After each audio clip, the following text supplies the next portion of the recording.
आज हम एक अत्यंत महत्वपूर्ण विषय पर बात कर रहे हैं। हमारा आज का विषय है कि 1 साल तक ब्रह्मचर्य का पालन कैसे करना है और ये 1 साल का समय ही विशेष क्यों होता है। साथ समझेंगे कि अगर आपने अभी तक ब्रह्मचर्य का पालन किया है, लंबे समय तक किया है, लेकिन समुचित लाभ प्राप्त नहीं हुए हैं तो क्यों नहीं हुए हैं और कैसे वो लाभ प्राप्त किए जा सकते हैं, इन सभी विषयों को समझेंगे। एकाग्रता पूर्वक आप इस विषय को समझें, देखें और अपने जीवन में इन जानकारियों को जरूर प्रयोग करें। शुरुआत हम इस विषय की यहां से करते हैं कि एक बार एक वीर योद्धाओं के कुल में एक राजा होते हैं जिनका नाम होता है सुलक्षण। सुलक्षण राजा बड़े ही धर्मनिष्ठ होते हैं एक समय पर, लेकिन जैसे जैसे समय बढ़ता है और उनका जो राज्य है वो भी बड़ा फल फूलता है तो उनमें व्यसन आने शुरू हो जाते हैं, वो लापरवाह होने शुरू हो जाते हैं और धीरे धीरे वो कामाशक्त हो जाते हैं। जैसे ही वो कामाशक्त होते हैं, जैसे ही वो भोग में बहुत ज्यादा लग जाते हैं तो उनका ध्यान उनके राज्य से हटना शुरू हो जाता है। उनकी अनेक रानियां फिर हो जाती हैं, अनेक विवाह वो कर लेते हैं और दासियां हो जाती हैं जिनके साथ वो निरंतर भोग में लगे रहते हैं। जैसे जैसे उनका भोग बढ़ता जाता है, व्यसन बढ़ते जाते हैं, वैसे वैसे धर्म से भी उनकी रुचि समाप्त होनी शुरू हो जाती है।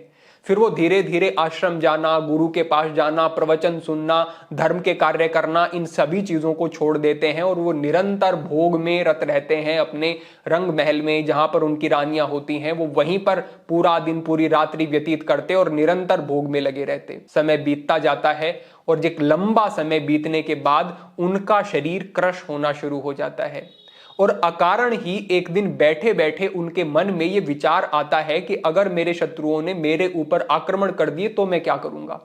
उनके मन में एक डर घर करना शुरू कर देता है, जो डर उनके जीवन में कभी पहले था नहीं, लेकिन अब वो डर आ गया और अब डर ही नहीं, ये शंका आ गई कि क्या मैं अपने शत्रुओं का सामना कर सकता हूं। जैसे ही ये विचार उनके मन में आने शुरू हुए तो वो बहुत व्यथित हो गए, चिंतित हो गए, परेशान हो गए, भयभीत हो गए और वो इस चिंता में ही निरंतर रहने लगे। फिर उन्होंने सोचा कि मुझे अपने आप को तैयार करना चाहिए कि अगर हमारे ऊपर कोई आक्रमण हो भी जाता है तो उसका हम प्रतिकार कर सकें। वो अपनी तलवार उठाते हैं और अपने सेनापति के साथ अखाड़े में जाते हैं जहां वो तलवार का अभ्यास किया करते थे। जैसे ही उनका सेनापति उनके ऊपर वार करता है तो वो अपने सेनापति के एक वार को भी सहन करने के योग्य अपने आप को नहीं पाते हैं। सेनापति उनका मान रखते हुए उन्हें हराता नहीं है, लेकिन राजा को पता चल जाता है कि मैं अपने सेनापति के एक वार को भी सहन करने योग्य नहीं हूं, क्योंकि शरीर क्रश हो गया है, शरीर से शक्ति समाप्त हो गई है, शरीर का बल समाप्त होने के कारण इस प्रकार की स्थितियां बन रही हैं, भय बन रहा है और वो बहुत ज्यादा और निराशा में जाना शुरू कर देते हैं। वो वहां से भागते हैं और भागते भागते अपने गुरु के पास जाते हैं। गुरु के पास जाते हैं तो गुरु उन्हें कहते हैं कि राजन आओ, हम आपका ही इंतजार कर रहे थे। राजा पूछते हैं कि गुरुदेव आपको कैसे पता था कि मैं आऊंगा और मैं इस प्रकार की चिंतित अवस्था में होऊंगा।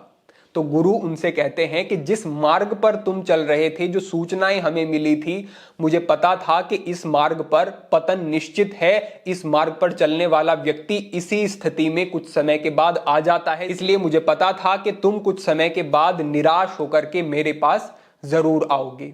राजा गुरु के चरण पकड़ लेते हैं और उनसे कहते हैं कि भगवान मुझे बताएं कि अब क्या मार्ग है, क्या रास्ता है। मैंने कई वर्ष तक निरंतर भोग में ही मैं संलग्न रहा और उसके कारण मेरी वृत्तियां बिगड़ गई हैं, मेरे मन में एक भय आने लगा है, मैंने आत्मविश्वास को खो दिया है, बल को खो दिया है, मेरे अंदर अपने ऊपर ही शंका आने लगी है और मुझे लगने लगा है कि मैं किसी योग्य नहीं हूं, मैं अपने राज्य की, अपने स्वजनों की रक्षा नहीं कर सकता, उनका प्रतिनिधित्व नहीं कर सकता। इस प्रकार के भाव मेरे मन में आ गए हैं।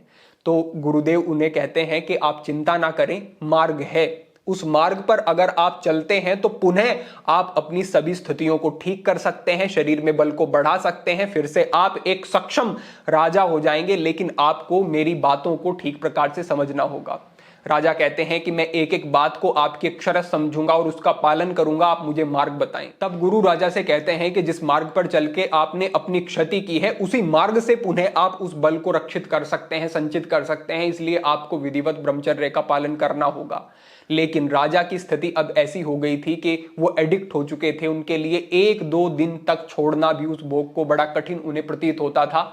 तो वो अपने गुरु से पूछते हैं कि एक गृहस्थ के लिए कितना भोग के संपर्क में जाना उचित होगा।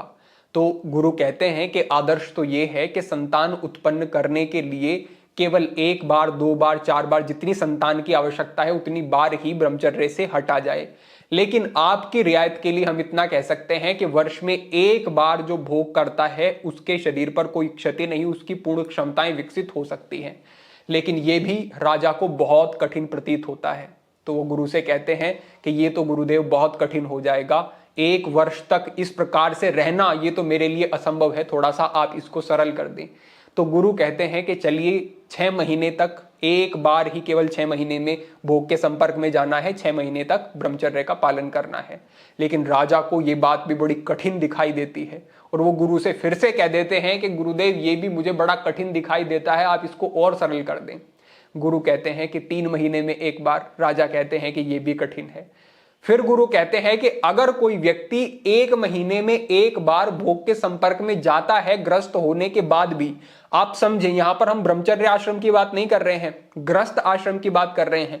गुरु कहते हैं कि समझे आप कि अगर आप महीने में एक बार भोग में लगते हैं तो उससे भी आप समझें कि आप अपनी पूर्ण संभावनाओं तक नहीं पहुंच सकेंगे। यानी कि आपका शरीर ठीक दिखाई दे सकता है, आप अच्छा जीवन जी सकते हैं, लेकिन जो आपकी संभावनाएं हैं आप वहां तक नहीं पहुंच सकेंगे, संभावनाएं कम ही रहेंगी, उतना विकास हो नहीं पाएगा। इतना आप समझ लें।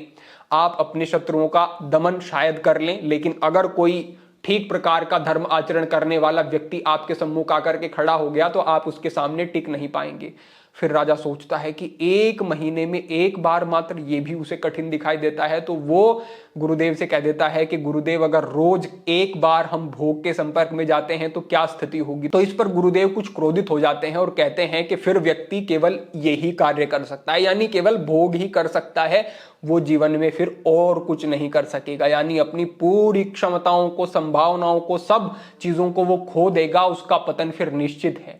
जब गुरुदेव इस प्रकार की बात कहते हैं थोड़ा आवेश में आकर के, तो राजा के मन पर वो बात लग जाती है और राजा को लगता है कि ये जीवन कोई जीवन नहीं है। अगर मैं इतना भोगासक्त हो गया हूं, अगर मैं गुरु की आज्ञा और उनके ज्ञान का अनुसरण भी नहीं कर सकता हूं तो इस जीवन का कोई लाभ नहीं। उनके मन में बात लग जाती है और वो संकल्प कर लेते हैं कि मैं 1 वर्ष तक पूर्ण निष्ठा से ब्रह्मचर्य का पालन करूंगा और अपनी संभावनाओं को विकसित करने का प्रयास करूंगा पूर्ण रूप से। और राजा ऐसा ही करते हैं। 1 वर्ष तक वो ठीक प्रकार से ब्रह्मचर्य का पालन करते हैं और 1 वर्ष के अंतर पर उनकी वो सभी संभावनाएं जो वो खो चुके थे, क्षमताएं जो खो चुके थे, वो वापस आनी शुरू हो जाती हैं। उनके मन का भय समाप्त हो जाता है, वो पूर्ण आत्मविश्वास से युक्त हो जाते हैं और उन्हें लगता है कि अब वो शत्रु दमन भी कर सकते हैं और अपने स्वजनों की, अपने नागरिकों की रक्षा भी कर सकते हैं। ये जो शक्ति राजा ने प्राप्त की इस 1 वर्ष के अंतराल में, उसका कारण ये रहा क्योंकि उनके पास उचित मार्गदर्शन था। गुरु ने उनका जैसे जैसे मार्गदर्शन किया वैसे वैसे वो चलते रहे। उन्होंने समझा कि ब्रह्मचर्य केवल स्थूल नहीं है, ये बड़ा ही सूक्ष्म है। गुरु ने उन्हें बताया और आप भी इस बात को समझें कि ये जो धातु हैं, रस, रक्त, मांस, मेद, अस्थि, मज्जा, शुक्र, ये जितना आप इनमें आगे बढ़ते जाएंगे ये और अधिक सूक्ष्म सूक्ष्म और सूक्ष्म होती जाती हैं और इनका प्रभाव भी और गहरा और महत्वपूर्ण होता जाता है। इस क्रम में जो शुक्र धातु है वो अत्यंत महत्वपूर्ण हो जाती है। ये व्यक्ति के शरीर को तो पुष्ट करती ही है, लेकिन जो इसका सूक्ष्म प्रभाव होता है वो इससे भी गहरा होता है। फिर इसको ओजस कहा जाता है, यानी कि जो शुक्र है वो आपके शरीर पर प्रभाव दिखाता है, लेकिन जब इसको आप और अधिक रक्षित करते हैं तो ये ऊर्जा में रूपांतरित हो जाता है। और हठ योग के अंतर्गत कहा गया है कि योगी को ब्रह्मचर्य का पालन निश्चित रूप से करना है और इस ब्रह्मचर्य से ही उसे वो ऊर्जा प्राप्त होगी जो कि कुंडलिनी जागरण में प्रयोग करके जिससे वो जागृति की ओर बढ़ता है। जो भोगाशक्त व्यक्ति है, जो गलत प्रकार की क्रियाएं करता है, वो हठ योग के मार्ग में आगे नहीं बढ़ सकता, ऐसे विधान किए गए हैं। तो आप समझें कि वो कैसी शक्ति है। वो ऐसा नहीं है कि वीर्य को वो ऊर्ध्वगामी बना रहे हैं, ऊपर की ओर उठा रहे हैं, ऐसा नहीं है।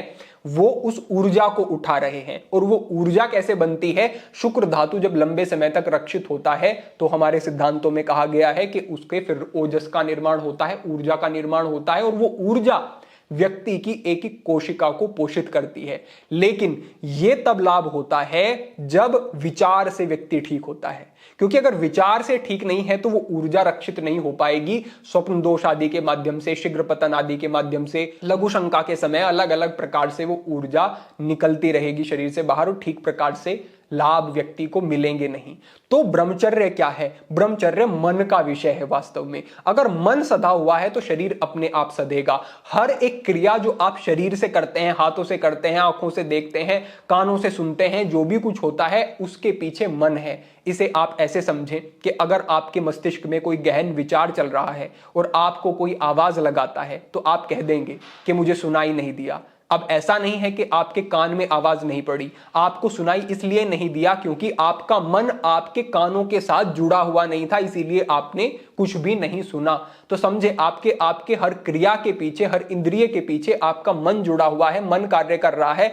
इसी प्रकार से अगर मन को साध लिया तो पूरा शरीर सध जाएगा, शरीर की क्रियाएं सध जाएंगी, आप पूर्ण रूपेण नियंत्रण में अपने आप को अनुभव करेंगे। तो गुरु की ये बातें राजा को समझ आती हैं और वो अपने पूरी ऊर्जा को, पूरे समय को अपने अभ्यास में लगा देते हैं। शस्त्रों का अभ्यास, जो तीर आदि चलाना और जो तलवार से वो जो अभ्यास करते थे, जो अलग अलग प्रकार की घुड़सवारी आदि के अभ्यास होते थे, पूरा समय राजा ने उसमें लगा दिया। यानी कि पहले तो उन्होंने उस ऊर्जा को रक्षित कर लिया और रक्षित करने के बाद उस ऊर्जा का प्रयोग ठीक दिशा में कर लिया तो उनका पूरा समय, पूरी एकाग्रता वहां लग गई। राजा ने पूरी तरह से अपने आप को सुबह से शाम तक थकाया। इस स्थिति में वो पहुंच जाते कि रात को वो जैसे ही लेटते सोने के लिए तो ठीक प्रकार से उन्हें नींद आ जाती और उनके मन में वो भाव भी फिर धीरे धीरे आने बंद हो गए। राजा ने एक कार्य और किया कि उन्होंने अपने महल में कुछ अलग से व्यवस्था कराई जिससे कि वो अपने सभी उन कक्षों से, रानियों से, दासियों से अलग हो गए। राजा ने कोई भी ऐसी वस्तु अपने सामने नहीं आने दी जिससे कि वो प्रेरित हो उस भोग की तरफ। तो हमारे ब्रह्मचारियों को भी ये समझना होगा कि बहुत सारी स्थितियां ऐसी होती हैं जिसमें कि आप कमजोर होते हैं, बड़ी मुश्किल से अपने आप को नियंत्रण में ला रहे होते हैं, और अगर वहां पर आपको छोटा सा आलंबन, सहारा मिल जाता है तो उस सहारे के बल पर ही आपकी इंद्रियां फिर उसी ओर भागना शुरू कर देती हैं, आपके नियंत्रण से बाहर हो जाती हैं। ये बात आपको समझनी होगी कि हर उस चीज से कटना होगा, वैसे मित्रों से कटना होगा, वैसे संग से कटना होगा, उन परिस्थितियों से दूर रहना होगा। आपको समझना होगा कि सामान्य वार्ता कब अश्लील वार्ता में बदल जाती है, सामान्यतः बात करना कब आपके अंदर काम को जन्म दे सकता है। विपरीत लिंग से अगर आप इस प्रकार की बात कर रहे हैं, आपको पता भी नहीं चलेगा। तो आपको हर एक चीज के प्रति संयमी होना होगा और दृढ़ संकल्पी होना पड़ेगा कि मुझे हर एक ऐसी वस्तु से, हर एक ऐसे आलंबन से बच के रहना है जो मुझे भ्रष्ट कर सकता है। साथ ही साथ आपको यह भी समझना होगा कि ये आपको ही पता होता है कि आप किसी संकल्प को कितनी गहराई से कर रहे हैं, कितने मजबूत तरीके से कर रहे हैं। एक संकल्प है आपने बैठे बिठाई ले लिया, और एक संकल्प है आपने ऐसे लिया कि कुछ भी हो जाए, चाहे गला कट जाए, लेकिन मैं इस संकल्प के विमुख होकर के, विरुद्ध जाकर के कोई आचरण नहीं करूंगा। इतना गहरा संकल्प टूटना बहुत कठिन है, बहुत कठिन है। बस आपको इस प्रकार का ही संकल्प करना है कि अब तक जीवन में जो हुआ सो हुआ, अब आगे मुझे बेहतर तरीके से आगे बढ़ना है। आप समझें, जिस प्रकार से राजा के शरीर की तो क्षति हुई ही थी, लेकिन साथ ही साथ उनके अंदर भय पैदा हो गया, उनके अंदर विषाद पैदा हो गया, उन्हें अपने आप में एक उदासी का अनुभव होने लगा। इस प्रकार के मानसिक प्रभाव भी ये ब्रह्मचर्य का पालन ना करने से निश्चित रूप से जीवन में ऐसी स्थितियां आ सकती हैं। तो आप समझें कि आपको अगर मानसिक स्तर पर सबल होना है, अगर शारीरिक तल पर मजबूत होना है, तो आपको इस मार्ग का अनुगमन करना ही होगा। इस प्रकार से समझ करके अगर हमारे बंधु आगे बढ़ते हैं और ब्रह्मचर्य को मात्र शरीर तक सीमित न रख के इसे आध्यात्मिक जागृति का एक माध्यम और जीवन की सात्विकता, पवित्रता से जोड़ करके देखते हैं, तो वो ठीक प्रकार से फिर ब्रह्मचर्य को समझ पाएंगे और उन्हें इससे विशेष लाभ भी फिर प्राप्त निश्चित रूप से होंगे। तो आज के लिए आपके लिए यही प्रेरणा थी। भविष्य में अन्य महत्वपूर्ण विषयों पर भी मार्गदर्शन होता रहेगा। सभी के लिए प्रार्थना, सभी के लिए मंगल कामना। आज के लिए इतना ही। ओम नमः शिवाय।